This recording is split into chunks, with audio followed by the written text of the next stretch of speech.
Hello everyone, good morning. Hope you all are fine. I am Kalani Trivedi, continuing the lecture of FIB Com Sem 2, that is of English subject. We are discussing parts of speech. Parts of speech માં open class અને close class. Open ક્લાસના જે ચાર હતા એ complete થઈ ગયા છે.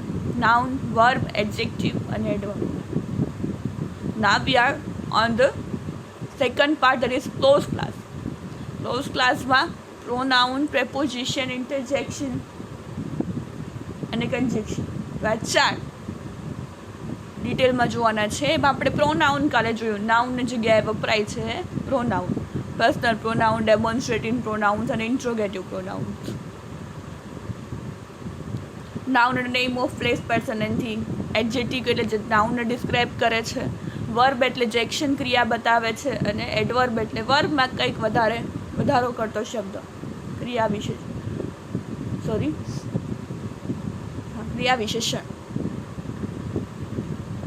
આ પ્રેપોઝિશન એ તોડી નાખીએ આપણે શબ્દને. પ્રીપોઝિશન પોઝિશન બતાવે છે. Preposition indicates relationship between two words or ફ્રેઝીસ.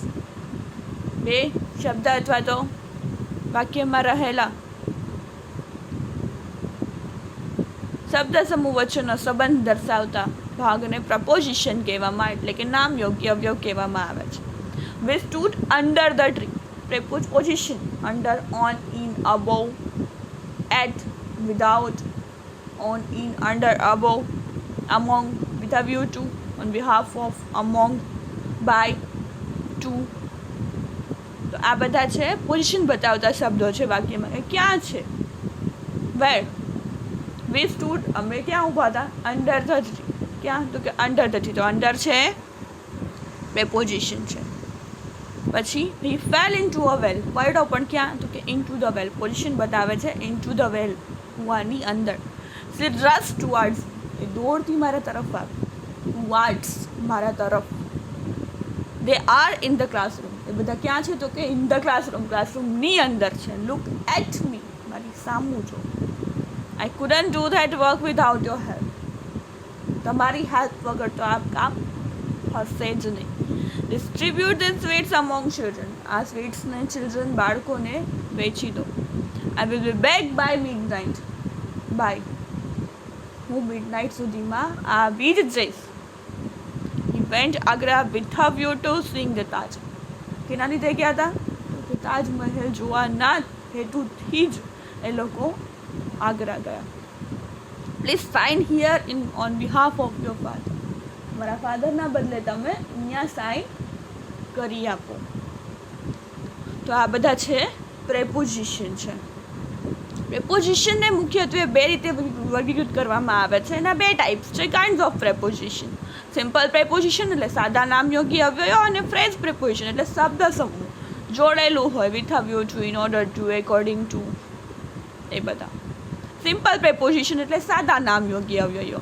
A word that acts like a preposition is a simple preposition. જે વાક્યમાં શબ્દ preposition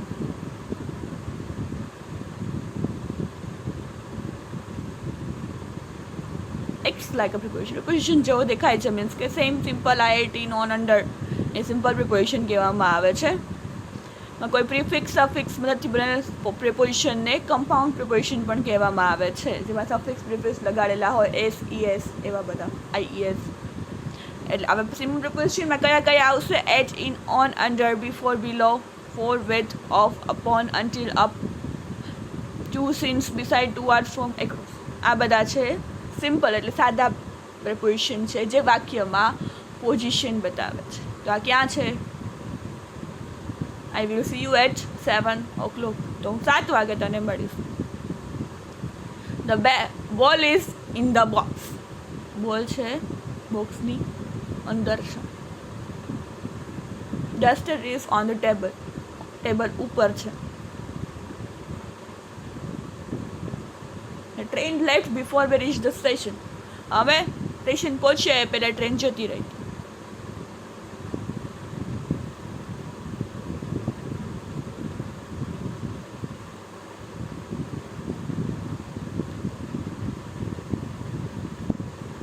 Kate is sitting under the table. We are waiting for you since 2 hours. 2 કલાકથી અમે તારી weight કરીએ છીએ.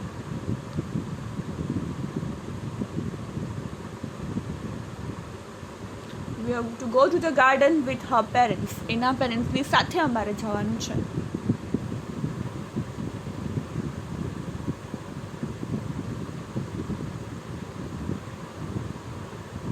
Once upon a time, there was a king. The doctor worked hard till his last breath. એના છેલ્લા શ્વાસ સુધી ડૉક્ટરે હાર્ડવર્ક કર્યું કે જીવી જાય, પણ નહીં. સિન્સ 2 hours 4 સિન્સ 1934 કે સિન્સથી એમાં આંકડા બતાવે અને 4માં કલાકો, આંકડા 3 hours 2 hours 2 years એવું બતાવે. બિસાઇડ એટલેની બાજુમાં 2 hours એટલે મારી તરફ ફ્રોમ દ્વારા. The gift is from my brother.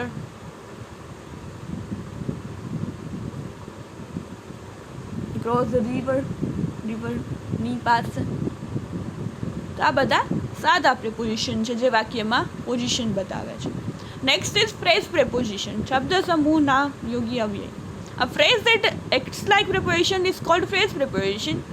કોઈ શબ્દ સમૂહ હોય, આખો શબ્દ ન હોય, વર્ડ ન હોય, આખો શબ્દનો સમૂહ હોય, એ જ્યારે પ્રિપોઝિશનનું કાર્ય કરે છે ત્યારે તેને ફ્રેઝ પ્રિપોઝિશન કહેવામાં આવે છે. In order to buy some goods I went to market. સામાન લેવા માટે હું માર્કેટ ગઈ. I went to Agra with a view to see the Taj Mahal જોવા માટે આગ્રા ગયા. હમણાં આવ્યું. Please sign here on behalf of your father. મારા ફાધરના બદલે તમે અહીંયા સાઇન કર્યા. My house in front of the garden. ગાર્ડનની સામે છે. Instead of taking the medicine we went to the party. દવા લઈને સૂઈ જવાના બદલે પણ એ પાર્ટીમાં ગઈ.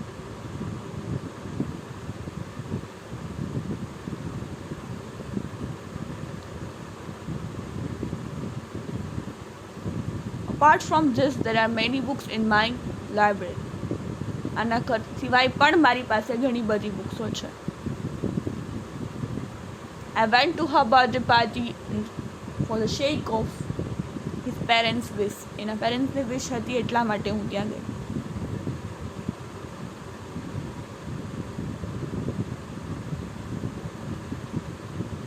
In spite of his denial, she went there. ના પાડી છતાં પણ તે ત્યાં ગઈ. તો આ શબ્દ સમૂહ હોય એને ફ્રેઝ પ્રેપોઝિશન કહેવાય છે. અને સાદા preposition in, on, under, behalf, at એ બધા સાદા પ્રેપોઝિશન કહેવાય. આને ફ્રેઝ પ્રેપોઝિશન કહેવાય છે જ્યાં શબ્દ સમૂહ હોય આખો. ઇન ઓર્ડર ટુ આખો શબ્દ સમૂહ છે. With a view two, on behalf of, in front of, instead of, in addition to, for the shake of, in spite of, આ બધા આખા ફ્રેઝ છે તો એને ફ્રેઝ પ્રેપોઝિશન કહેવામાં આવે છે. તો હવે એક્ઝામ્પલ જોઈએ અને એમાંથી ગોતીએ. Mark the preposition in the following sentence. આમાં કયા પ્રિપોઝિશન છે? Praying to the god is his daily routine. Praying to god. The dog barked at the stranger. At. The train reach the station before time. Before. He has been solving the sum for 2 hours. I am with you. With. Look at this picture. At. He fell off his bike. Off. I am working under him. Under. It is beyond my capacity. Beyond. And sign here on behalf of your father. On behalf of a phrase preposition. છે. So this is all about preposition. જે વાક્યમાં શબ્દ position બતાવે છે. બે પ્રકારના છે, simple અને phrase. This is all about today's lecture. We'll continue in the next lecture. So thank you for listening. Have a nice day.